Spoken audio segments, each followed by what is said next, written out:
Bruce, what are your thoughts on FISMAs? On the FISMAs, looks like a lot of people are missing the mark on keeping up with the with CP and IR plans, um, and testing them. IR plans, yeah, that's in the market. In doing cybersecurity, I've noticed that, especially with IR plans, like they're not tested, and that's a shame because when you have a breach, an IR becomes very important. And for those who are not familiar with what we're talking about, let me just show you what I mean. So if I can find the security controls,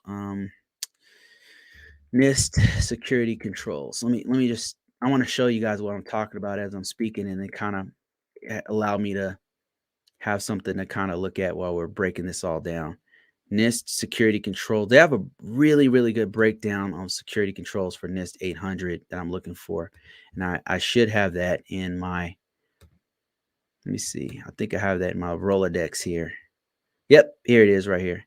Okay, so what I did was I went to NIST, NIST.gov, csrc.nist.gov, and I'm looking up security controls. This is what SS is talking about on YouTube. So, and I'll break this down here.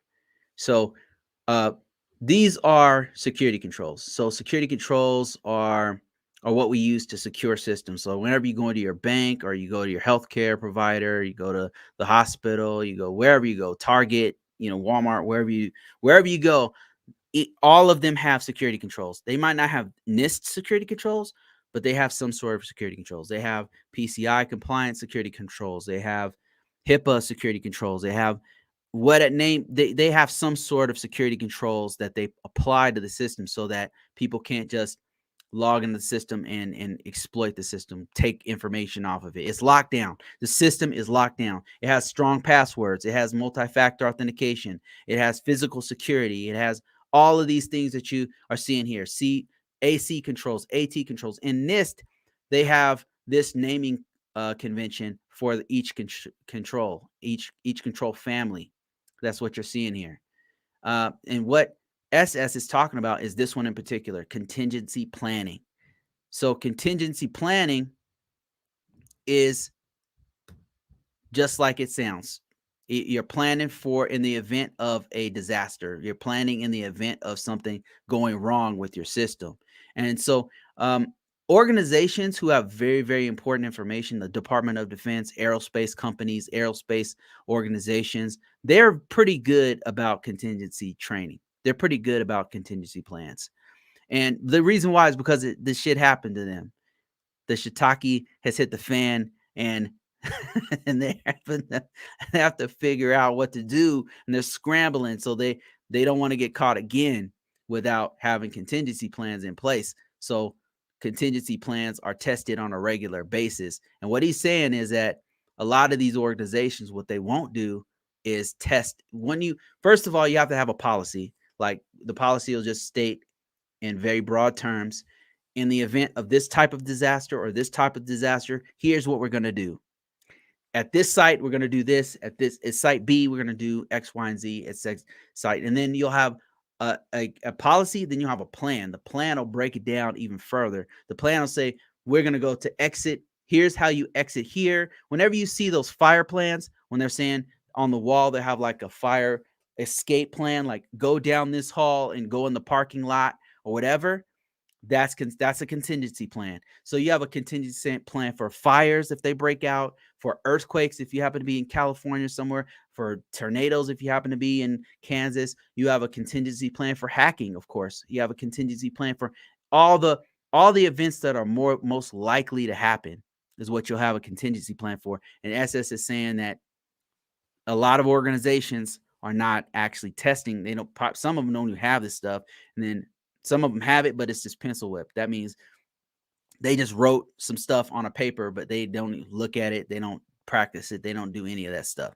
So that's a big problem. And then you've got incident response, which goes hand in hand, because incident response really focuses on breach, hacking, getting hacked, criminal activity. it really focuses in on that. Contingency plans is more like natural disasters. Somebody mistyped something, something went wrong.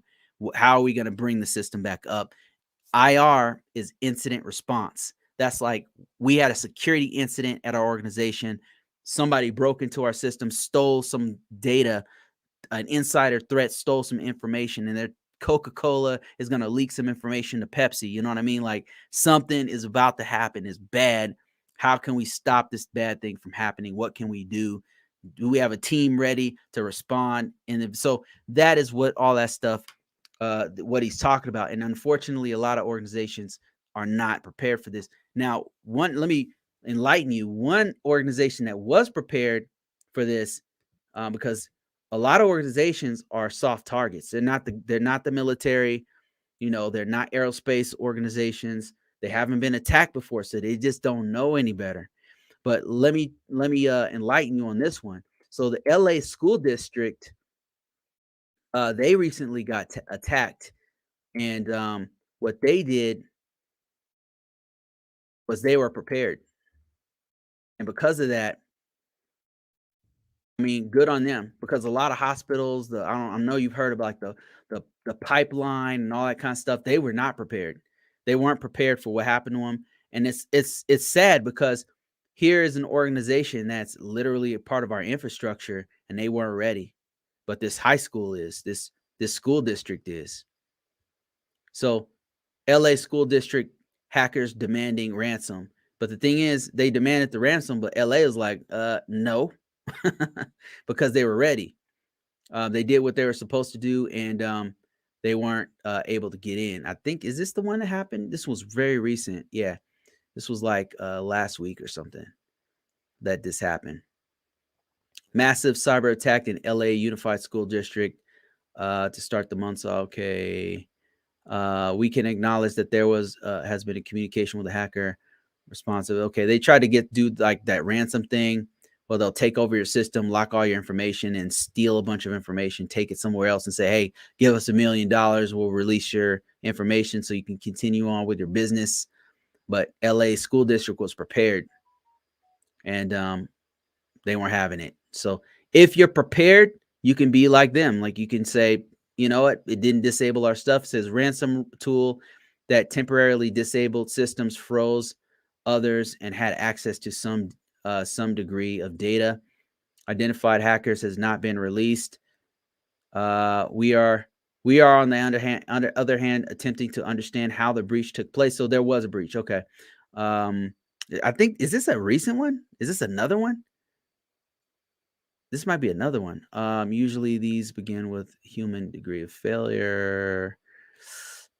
Second largest school district. I wonder if this is another one that just recently happened. Man, so they're hitting soft targets like crazy in the US, right? And I don't know if this is happening in other countries or whatever, but this is happening a lot in the US. A lot. It's happening in the hospitals, pipelines, school districts, all over the place. So it's really important to have a good incident response policy, procedure, everything, because it's gonna happen. It's just a matter of time. The way the Department of Defense does it is they think of it in terms of it's a matter of time before it happens. It will happen. They will hit us. We have to be prepared. Let me see.